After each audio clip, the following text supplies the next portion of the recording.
Parents అందరికీ నమస్కారం. కొన్ని అతి ముఖ్యమైన విషయాల్ని ఒక 5 మినిట్స్ పాటు నేను ఈ వీడియోలో తెలియజేస్తాను. ముఖ్యంగా ఒక స్టూడెంట్ ఎంత బాగా చదివాడు అనేటటువంటిది ఎగ్జామినేషన్ రిజల్ట్ వచ్చిన తర్వాత మార్కులను బట్టి తెలుస్తుంది. అలాగే ఒక స్కూల్ ఎంత కష్టపడి చెప్పింది అనేటటువంటిది ఆ స్కూల్ యొక్క అడ్మిషన్స్ని బట్టి తెలుస్తుంది. ఈ రోజున మన స్కూలు ఎవరి ఇంటికి వెళ్లకుండా, ఏ స్కూల్ మీద మనం తప్పుడు ప్రచారాలు చేయకుండా, మా స్కూల్లోనే జాయిన్ చేయండి అని చెప్పి మనం ఇంటింటికి వెళ్ళి అడగకుండానే సుమారు 350 అబోవ్ అడ్మిషన్స్, 350 పైన అడ్మిషన్స్ మనం చేయగలిగాము అంటే అది కేవలం మనం పిల్లల మీద చూపిస్తున్నటువంటి శ్రద్ధ, మనం ఇస్తున్నటువంటి క్వాలిటీ, మనం ఇక్కడ చేస్తున్నటువంటి యాక్టివిటీస్ వల్ల మాత్రమే సాధ్యమైంది. ఎందుకంటే ఈ రోజున పెద్ద పెద్ద కార్పొరేట్ స్కూల్ సైతం ఒక 100-200 అడ్మిషన్స్ చేయడానికి ఎన్ని కష్టాలు పడతాయో మీకు అందరికీ తెలుసు.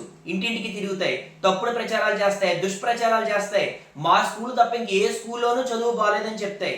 ఇలా అనేక రకాల ప్రచారాలు చేసి అడ్మిషన్స్ లాక్కుంటాయి. కానీ మనం కేవలం క్వాలిటీని నమ్ముకుని, కేవలం పిల్లల మీద శ్రద్ధ చూపించి పిల్లల్ని అన్ని రంగాల్లోనూ తీర్చిదిద్దుతున్నాం కాబట్టి ఈ రోజున 350 అబోవ్ అడ్మిషన్స్ తీసుకోగలిగాం. ఇంకా వస్తున్నటువంటి అడ్మిషన్స్ కూడా మనం అడ్మిషన్స్ ఖాళీ లేకపోవడం వల్ల రిజెక్ట్ చేయగలుగుతున్నాం.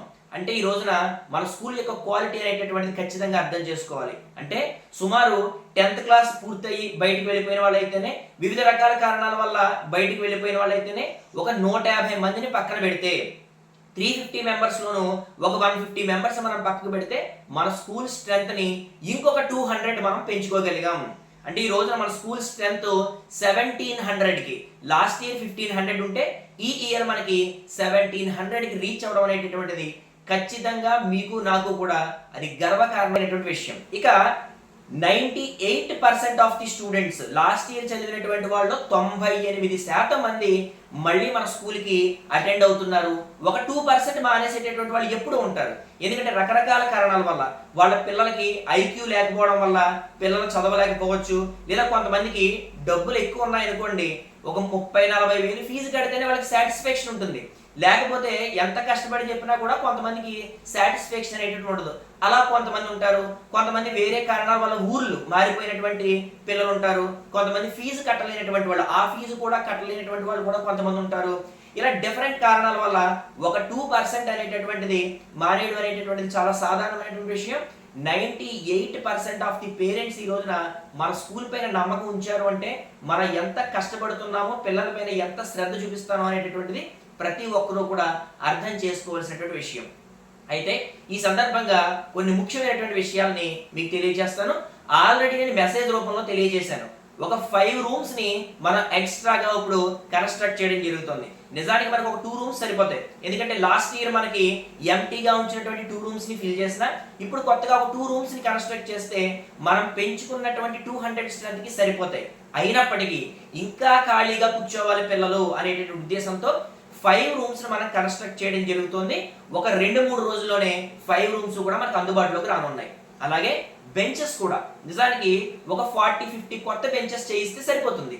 అయినప్పటికీ ఒక 4 lakhs రూపీస్, 4 లక్షల రూపాయల కాంట్రాక్ట్తో ఒక 100 బెంచెస్ని, కొత్త బెంచీల్ని, డస్క్ని తయారు చేయించడం జరుగుతుంది. అవి కూడా 2-3 రోజుల్లో అందుబాటులోకి వస్తాయి. కొత్త రూమ్స్ అన్నిటిలోనూ కూడా కొత్త బెంచ్లతో ఫిల్ చేయడంతో పాటుగా ఇంకా ఎక్కడైనా రూమ్స్లో ఓల్డ్ బెంచెస్ ఉన్నప్పటికీ కూడా వాటిని కూడా ఈ కొత్త బెంచెస్తో రీఫిల్ చేయడం అనేటటువంటిది జరగబోతోంది. అలాగే కొత్త టాయిలెట్స్ని కన్స్ట్రక్ట్ చేసాం, కొత్తగా హ్యాండ్ వాష్ని అవైలబిలిటీలోకి తీసుకురాబోతున్నాం.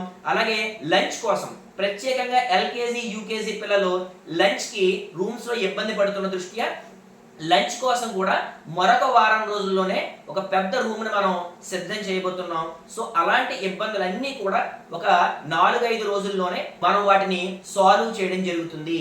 అయితే ఇంకా చాలా స్కూల్స్లో ఇప్పటికి సిలబస్, బుక్స్ డిస్ట్రిబ్యూషనే పూర్తి అవ్వలేదు. మనం అప్పుడే సిలబస్ స్టార్ట్ చేసుకుని హోంవర్క్స్ కరెక్షన్ కూడా స్టార్ట్ చేసాం. అయినప్పటికీ కొంచెం ఈ క్లమ్జీనెస్ వల్ల మేమందరం కూడా మెయిన్ టీచర్స్ అందరం కూడా కొంచెం బిజీగా ఉండడం వల్ల ఎక్కడైనా చిన్న చిన్న లోటుపాట్లు ఉన్నప్పటికీ, ఎక్కడైనా ఒకటి రెండు సబ్జెక్ట్స్ ఆగినప్పటికీ అన్నీ కూడా ఒకటి రెండు రోజుల్లోనే పూర్తిగా సాల్వ్ అవుతాయి. హోంవర్క్స్ కరెక్షన్లో కానీ సిలబస్లో కానీ ఎటువంటి ఇబ్బందులు కూడా ఎట్టి పరిస్థితుల్లో ఉండవు. 99% నాకు తెలిసి హోంవర్క్స్ కరెక్షన్ కానీ లెసన్స్ కానీ అందరూ స్టార్ట్ చేస్తున్నారు. చాలా చక్కగా ఎడ్యుకేషన్ ఇయర్ అనేటువంటి స్టార్ట్ అయింది.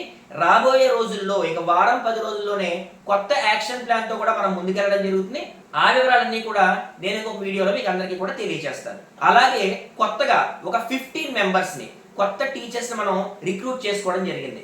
ఒక 40 అబోవ్ మెంబర్స్ ఇంటర్వ్యూ చేస్తే 40 మందికి పైగా టీచర్స్ ని ఇంటర్వ్యూ చేస్తే కేవలం 15 మందిని మాత్రమే కొత్తగా సెలెక్ట్ చేయడం జరిగింది. ఎందుకంటే మనం 2020 నుంచి కూడా 2020కి ముందు టీచర్ సెలెక్షన్ ఒక ఎత్తు, 2020 తర్వాత మనం తీసుకునే టీచర్స్ అందరినీ కూడా గ్రాడ్యుయేషన్ అయ్యుంటేనే ఇంటర్వ్యూకి రమ్మంటున్నాం. ఖచ్చితంగా మన స్కూల్లో వర్క్ చేయాలంటే గ్రాడ్యుయేషన్ కానీ బిఎడ్ కానీ డిఎడ్ కానీ ఖచ్చితంగా పూర్తి చేసి ఉండాల్సిందే. కేవలం 2020కి ముందు ఉన్నటువంటి ఒక 4-5 టీచర్లు తప్ప, వాళ్ళ సీనియారిటీ వల్ల స్కూల్లో కంటిన్యూ అవుతున్నారు తప్ప, ఇప్పుడు ఉన్నటువంటి కొత్త టీచర్లతో కలిపి 59 మంది 59 టీచర్స్ ఈ రోజున మన స్కూల్లో వర్క్ చేస్తున్నారు. 59 మెంబర్స్ లోను 55 members graduation BEd and DEd complete చేసినటువంటి టీచర్సే. ఇంటర్వ్యూ కూడా అన్ని రకాలుగాను వాళ్ళని టెస్ట్ చేసిన తర్వాత పూర్తిగా వాళ్ళు టీచింగ్కి న్యాయం చేయగలరు అనిపించినటువంటి వాళ్ళని మాత్రమే మనం సెలెక్ట్ చేసుకోవడం అనేది జరుగుతుంది. ఒక ఇంటర్వ్యూని కనీసం ఒక పావు గంట పాటు వాళ్ళని డిఫరెంట్ యాంగిల్స్ లో అలాగే డిఫరెంట్ సబ్జెక్ట్స్ లో వాళ్ళ యొక్క నాలెడ్జ్ టెస్ట్ చేసి మనం తీసుకోవడం జరుగుతుంది. కాబట్టి మనం గత 4-5 సంవత్సరాల నుంచి కూడా టీచింగ్ లో కూడా ది బెస్ట్ క్వాలిటీని మనం ఇవ్వగలుగుతున్నాం. ఈ ఇయర్ ఇంకా ది బెస్ట్ క్వాలిటీ, ఇంకా హయ్యర్ క్లాసెస్ లో ఇంగ్లీష్ టు ఇంగ్లీష్ టీచ్ చేయగలిగేటటువంటి టీచర్స్ మనం రిక్రూట్ చేసుకోవడం జరిగింది. సో డెఫినెట్ గా ఈ ఇయర్ ఇంకొక స్టెప్ మనం ఖచ్చితంగా ఎక్కబోతున్నాం. ప్రతి క్లాస్ లోనూ కూడా టీచర్స్ కి ఇంగ్లీష్ వర్డ్స్ మాట్లాడే విధంగా వాళ్ళకి ట్రైనింగ్ ఇస్తూ ఉన్నాం. ఇప్పటికే మీకు స్టూడెంట్స్ లో చాలా మందికి ఓల్డ్ స్టూడెంట్స్ కి స్పష్టమైన మార్పు కనిపించే ఉంటుంది.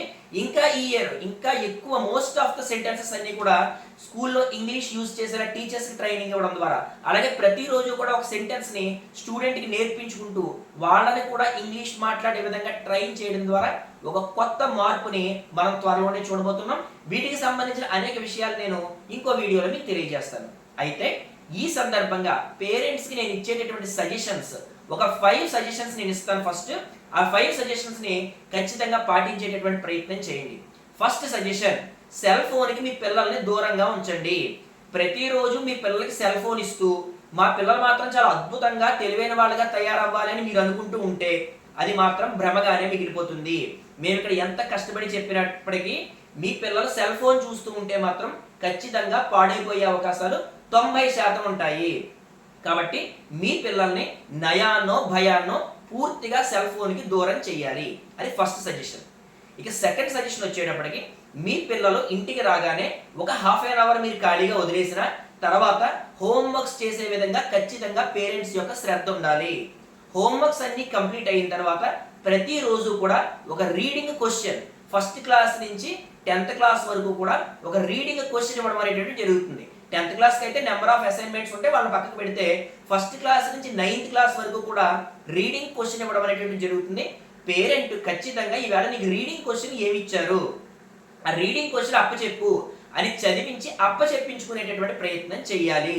మీకు దాని మీనింగ్ తెలియకపోయినా పర్వాలేదు, బుక్ లో ఉంటుంది కాబట్టి కనీసం అప్పచెప్పించుకునేటటువంటి ప్రయత్నం చేయండి. అది మీకు ఇచ్చేటటువంటి రెండవ సజెషన్. ఇక థర్డ్ సజెషన్ వచ్చేటప్పటికి మీ పిల్లల్ని బయట తిరగడానికి ఎంత తక్కువగా పంపిస్తే అంత మంచిది. బర్త్డే పార్టీలకు, పార్టీ మీటింగ్లకు, కేక్ కటింగ్లకు, జాతరలకు మీ పిల్లల్ని బయటికి పంపించి అనేక మందితో తిప్పడం ద్వారా అనేక రకాలైనటువంటి అవలక్షణాలు నేర్చుకునేటటువంటి అవకాశం మీ పిల్లలకు ఉంటుంది. కాబట్టి ఎంత ఎక్కువగా మీరు ఇంటి దగ్గరే ఉంచుకుని ఫ్రెండ్స్తో బయట తిరిగేటటువంటి సర్కిల్ని మీరు ఎంత తగ్గించగలిగితే మీ పిల్లల్లో అంత మంచి లక్షణాలు అలవాటు అయ్యేటటువంటి అవకాశం ఉంటుంది. కాబట్టి ఎప్పటికప్పుడు వాళ్ళ యొక్క ఫ్రెండ్ సర్కిల్ని, వాళ్ళు తిరిగే సర్కిల్ని గమనించుకోవాలి. అలాగే ముఖ్యంగా స్లాంగ్, ఇంటి దగ్గర చాలా మంది పేరెంట్స్కి పల్లెటూరి స్లాంగ్ ఉండడం వల్ల పిల్లలకి కూడా పల్లెటూరు స్లాంగ్ వచ్చే అవకాశం ఉంది. 75% బాగానే మాట్లాడతారు, ఒక 25% పిల్లల్లో స్లాంగ్ ప్రాబ్లం ఉంటుంది. అది ఖచ్చితంగా ఫస్ట్ ఇంటి దగ్గర నుంచే మారాలి. టీచర్స్ పరంగా మంచి స్లాంగ్ని మేము అందరం మాట్లాడతాం, మంచి స్లాంగ్ని పిల్లలకి అలవాటు చేయడానికి ప్రయత్నం చేస్తాం. కాబట్టి టీచర్స్ పరంగా ఎటువంటి ఇబ్బంది ఉండదు. బట్ ఇంటి దగ్గర మాట్లాడేటటువంటి మాటలు, పేరెంట్స్ మాట్లాడేటటువంటి మాటలు ఏవైతే ఉంటాయో అవి పిల్లలు నేర్చుకుంటారు. ఒక తల్లో, తండ్రో, తాతో, పెదనాన్నో, చిన్నాన్నో, పక్కింటి వాళ్ళు, పక్కింటి ఫ్రెండ్స్ ఎవరైనా తప్పుడు స్లాంగ్ మాట్లాడేటటువంటి వాళ్ళు, తప్పుడు భాష మాట్లాడేటటువంటి వాళ్ళు ఉంటే పిల్లలకి అదే స్లాంగ్ అలవాటు అవుతుంది. కాబట్టి ఎక్కడ ప్రాబ్లం ఉందో, ఎవరి వల్ల మీ పిల్లలకి అటువంటి మాటలు అలవాటు అవుతున్నాయో గమనించుకుని మీరు అటువంటి మాటలకి మీ పిల్లల్ని దూరం పెట్టాలి. మీ ఇంట్లోనే అటువంటి మాటలు మాట్లాడేటువంటి కొంతమందికి నోరిప్పితే బుద్ధులు వస్తూ ఉంటాయి ఇంట్లో. అటువంటి వాళ్ళు ఎవరున్నారో ఐడెంటిఫై చేసుకుని వాళ్ళ వల్ల మీ పిల్లలకి అటువంటి మాటలు రాకుండా కూడా మీరు జాగ్రత్త పడాలి. అప్పుడే మీ పిల్లలు మంచి స్లాంగ్తో బయట ప్రపంచంలో బ్రతకగలుగుతారు. ఈ సజెషన్స్ కూడా ఖచ్చితంగా ప్రతి పేరెంట్ తీసుకోండి. ఇది 4వ సజెషన్. ఇక 5వ సజెషన్ వచ్చేటప్పటికి పిల్లల ఎదురుగా పేరెంట్స్ కొట్టుకోవడం, దెబ్బలాడుకోవడం, లేకపోతే పిల్లలు ఎదురకుండా సిగరెట్టో చుట్టో కాల్చడం, పిల్లలు ఎదురకుండా మందు తాగి రావడం, ఇటువంటి పేరెంట్స్లో ఎవరికైనా అలాంటి పేరెంట్స్ బ్యాడ్ హ్యాబిట్స్ ఉంటే అది కూడా మీరు గమనించుకోవాలి. ఎందుకంటే వీటి వల్ల పిల్లల యొక్క మానసిక పరిస్థితి దెబ్బతింటుంది. కాబట్టి పిల్లలు ఎదురకుండా వాదించుకోవడం కానీ, పిల్లలు ఎదురకుండా తిట్టుకోవడం కానీ, పిల్లలు ఎదురకుండా మందు తాగడం, పిల్లలు ఎదురకుండా సిగరెట్ కాల్చడం, పిల్లలు ఎదురకుండా చుట్ట కాల్చడం, ఇటువంటి బ్యాడ్ హ్యాబిట్స్ అన్నీ కూడా పిల్లల ఎదురుగా చేయకూడదు. ఎందుకంటే మీకు కానీ నాకు కానీ ఉన్న అంతిమ లక్ష్యం ఏంటంటే పిల్లలు బాగుపడాలి, పిల్లలు మంచి రేంజ్లోకి రావాలి, పిల్లలు అభివృద్ధి చెందాలి. సో ఈ 5 సజెషన్స్ని మీ పేరెంట్స్ బాగా అర్థం చేసుకుని వాటిని ఇంప్లిమెంట్ చేసే ప్రయత్నం చేస్తేనే మేము ఇక్కడ చూపించే శ్రద్ధతో పాటు మీ పిల్లలు డెవలప్ అవుతారు. అలా కాకుండా కనుక నేను ఇచ్చిన 5 సజెషన్స్లో మీరు ఏ సజెషన్ పాటించకపోయినా తర్వాత స్కూల్ని నిందించి ప్రయోజనం ఏమీ లేదు. కొంతమంది ప్రతిదానికి స్కూల్కి ఫోన్ చేసి, సార్ మా పిల్లాడు సెల్ ఫోన్ యూజ్ చేయడం మానట్లేదండి, అది నేనే చెప్పాలి.